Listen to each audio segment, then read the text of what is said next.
time I don't remember. Tomorrow, still a hope I've yet to endure. Over the past decade, violence in our society and schools has steadily increased. Our schools are meant to be safe places where students can learn and educators can work in an atmosphere of caring, security, and hope. Unfortunately, times have changed. Weapons, gangs, and violent behavior are becoming more common in our classrooms. Every day there are new stories of children who have been victimized at or on the way to school. So there are also new stories of new attempts by school officials to prevent school violence, such as installing metal detectors, requiring uniforms, arming hallway security guards, and even checking students' lockers. Students in schools where violence occurs will not focus on meeting rigorous standards, performing at high academic levels, or even staying in school.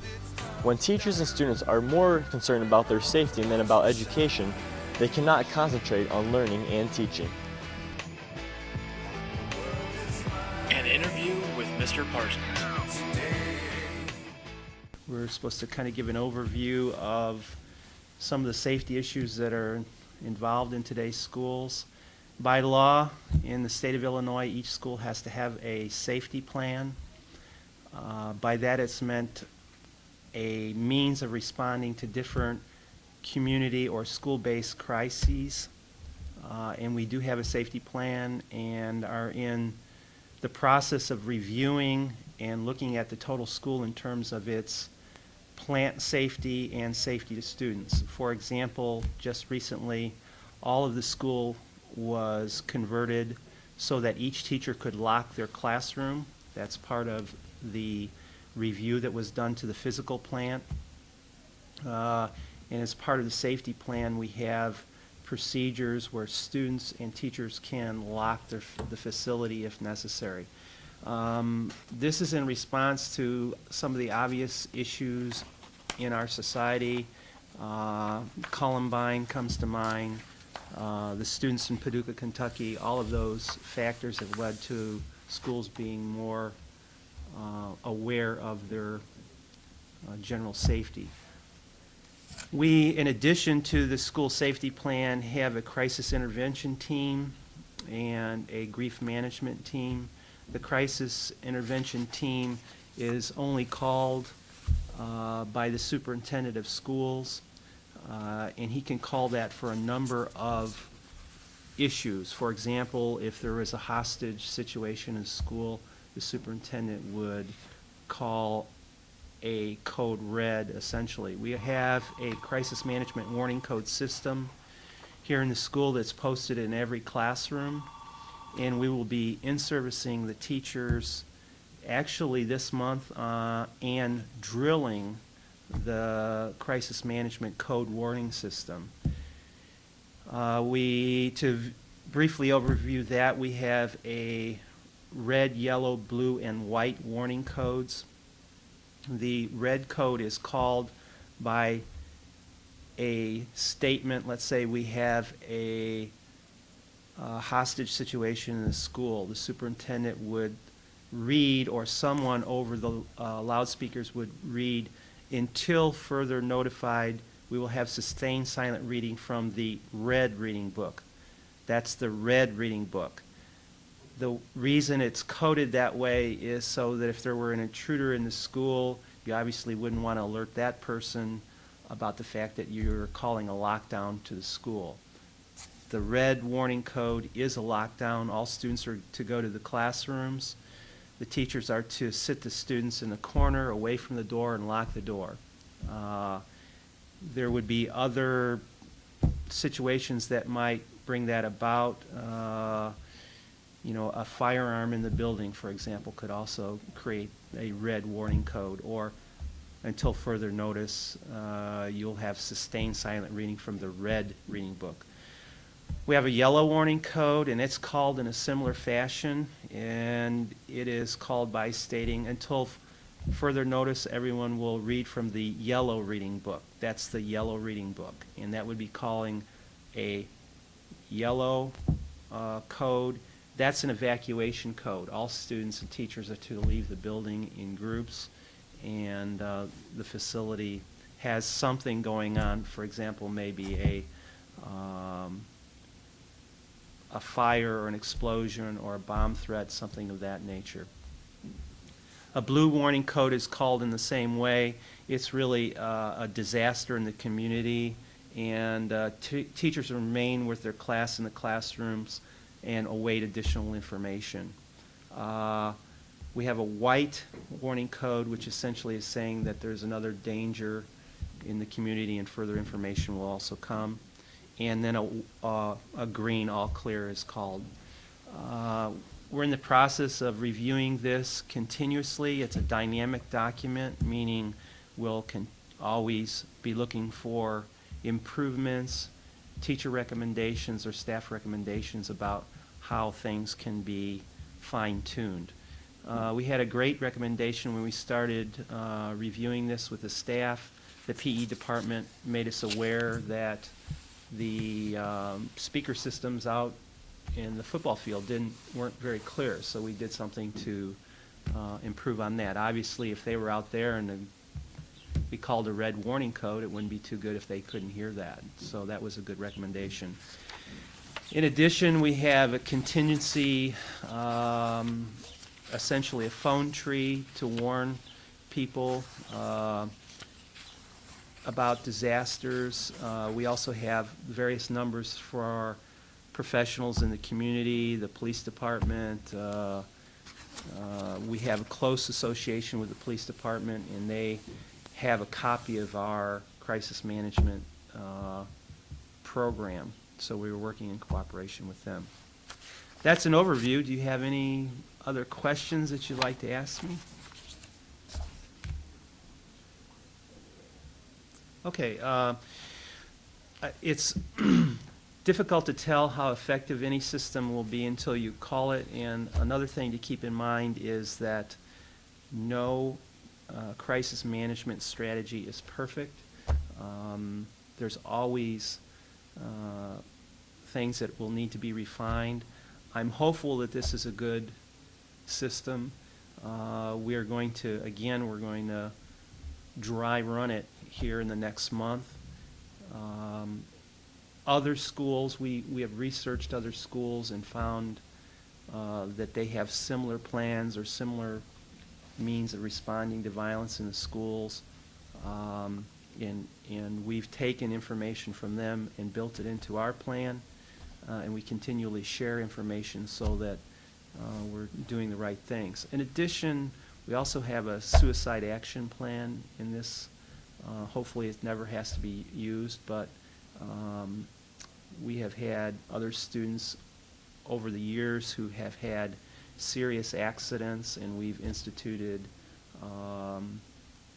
crisis intervention teams and brought in professionals from the community to work with students who had difficulty with their management of their emotions, and it has worked very well in the past. So we're hoping to take some of those experiences and continue to work on this plan. Okay, the question about students being affected by a fear of violence or, yeah, I think that's what this is all about. Our first responsibility is to make a safe learning environment. If you have a lot of anxiety, it's consistently proven that that affects learning. If you don't feel safe, you're not going to be able to easily concentrate on the things that you're supposed to be learning. So our first responsibility is to ensure that we have a safe learning environment for every student, and that's our goal. That was Mr. Parsons, Director of Special Services and head of the Crisis Management Committee at BBCHS. Now a word from a current BBCHS junior. Do you feel that you're affected by the thought of school violence? Not yet, because really anything hasn't happened. It's just been a bunch of threats, so it really doesn't distract me at all. So, do you think if you were afraid of something, would that affect your education? Yeah, if definitely if there was like fear. I mean, it'd be distracting and tough to pay attention in class. So. Okay. Do you yourself ever had experienced school violence in school? Never been in a fight, and of course, Never been picked on or anything like No, that? not really. Mitch Hedich, I just got done filming your class, and by chance, were you afraid of any school violence happening to you during your class? Not today. Not today, huh? Have you ever been affected by school violence situation yourself, as a student ever? I've had it directed at me. You've I've had it. threats made at me, but I've never really taken them seriously because most kids won't follow through with what they say.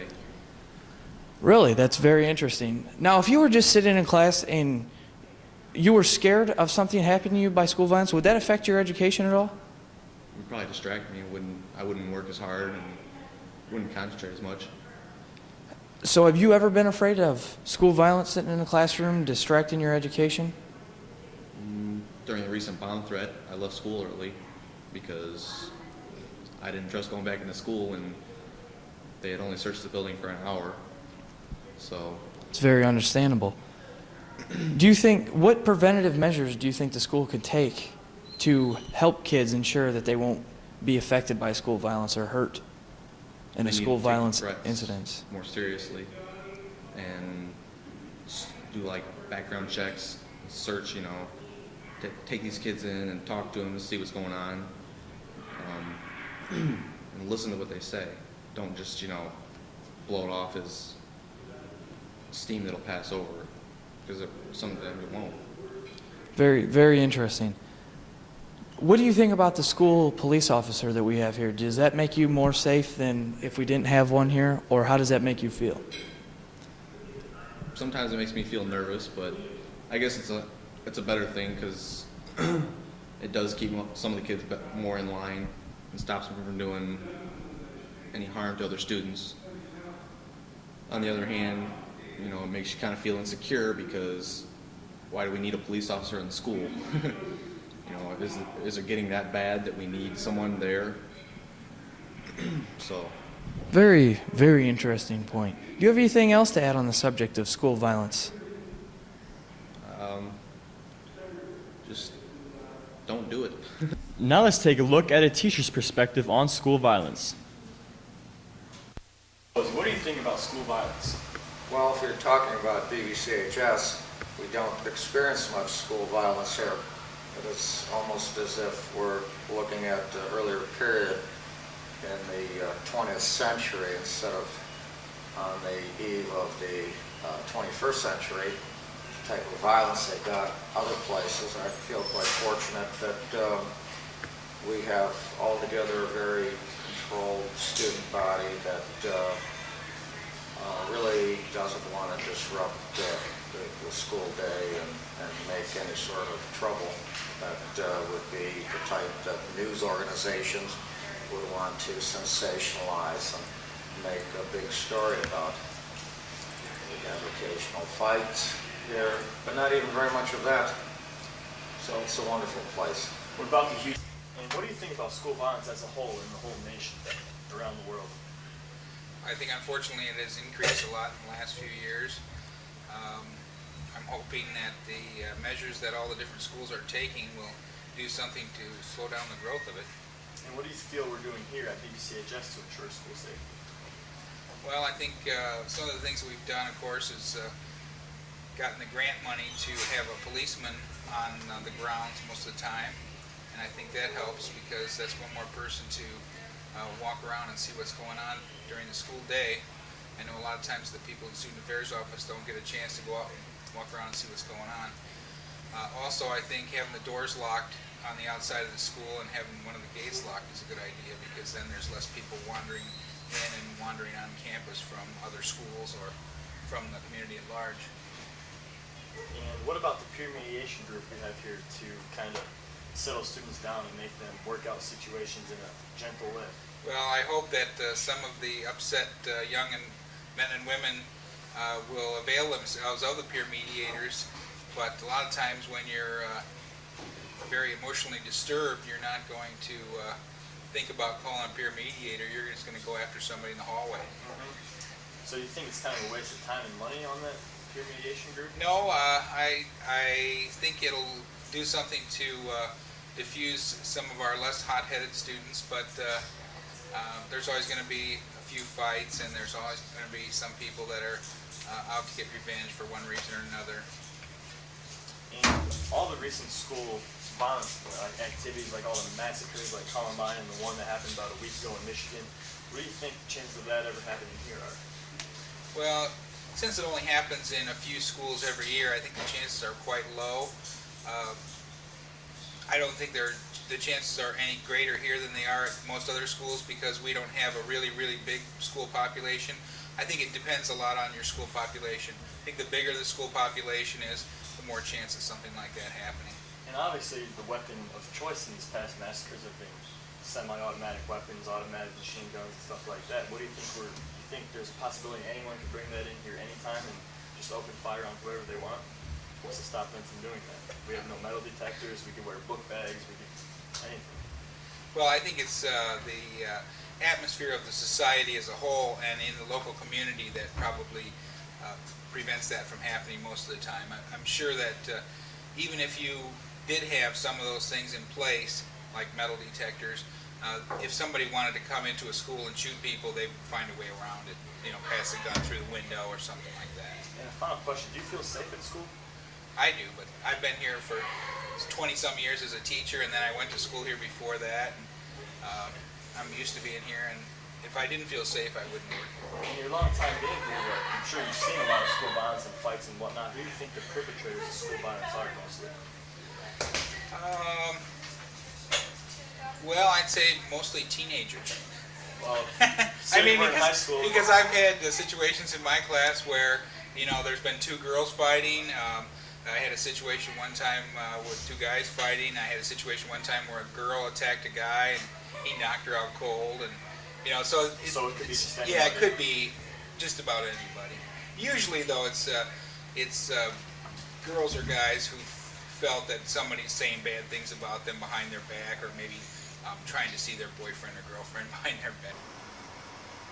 All across America, children are affected by violence, so it is important to urge local groups, teachers, and individuals to give a hand to ensure school safety. Communities across America spend thousands of dollars each year to install metal detectors and put armed security guards in hallways. Other than making schools look more like prisons, these strategies have not eliminated violence, nor necessarily made students feel safer. Americans can no longer afford to ignore the violence in our schools, nor can we just continue building jails and chanting slogans like 3 strikes and you're out. This is not a game. In several years, these young men and women will be expected to safeguard and enhance the civil, human, political, and economic rights of our country. It is the future of our nation and the kind of society we want that is at stake. Everything must change.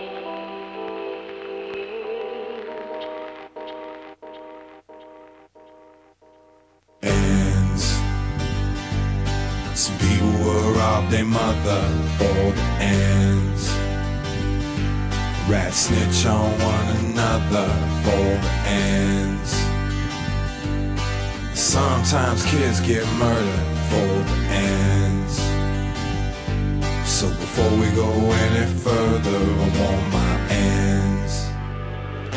I knew this cat named Bill, he didn't have a dollar. He was Harvard material, Ivy League scholar, had a PhD, had an MBA, but now he's waiting tables cause it's rent to pay. Companies downsizing, inflation's rising, can't find a job, he's feeling kinda stressed. Doesn't even feel the effects when he says, forgot to count how many times